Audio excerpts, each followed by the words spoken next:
Hey, it's Ben at DCD Cabinets, here to show you a couple tidbits about our cabinets.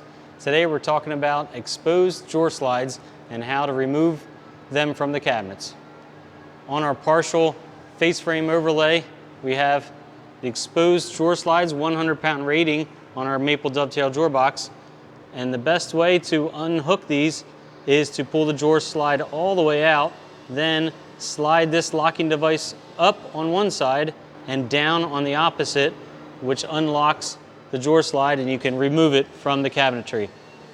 Then simply to put it back in, same exact thing, except you don't have to hold the locking mechanism.